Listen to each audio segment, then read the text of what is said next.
In today's video, I'm going to teach you how to restore conversations in Otter AI. If you've accidentally deleted a conversation or a note, don't worry. Otter keeps them in a trash area for a period of time, and you can bring them back in just a few clicks. Start by heading to otter.ai in your browser so you're on the home view.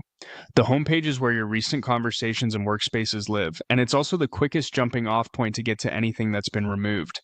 Next, look to the right side of the screen for the For You section. This panel surfaces shortcuts and recent items. In that panel, click Trash. Trash is the holding area for content you've deleted, and it's where we'll restore your conversation. Once you're in Trash, use the search bar at the top to quickly locate the item you want to recover. You can type a keyword from the conversation title or a unique phrase you remember. If you'd rather browse, scroll through the list and watch the dates on the right to help you spot the correct file. When you see the conversation you want, click the checkbox next to its name. That checkbox lets you select one or more items at the same time, so feel free to tick multiple conversations if you're restoring a batch. With your item selected, click Restore. You'll find the Restore option in the action bar that appears when something is checked. Think of this as telling Otter to move the conversation out of the trash and back to your workspace.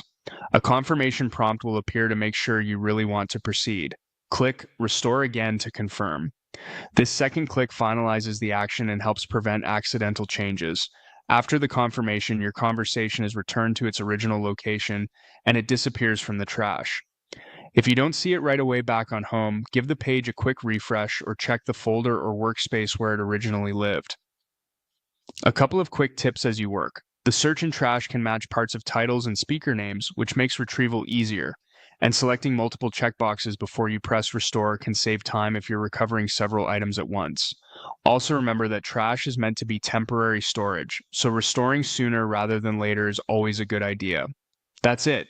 You've learned how to open Otter, go to the For You section, jump into Trash, select your deleted conversations, and restore them with a simple confirmation.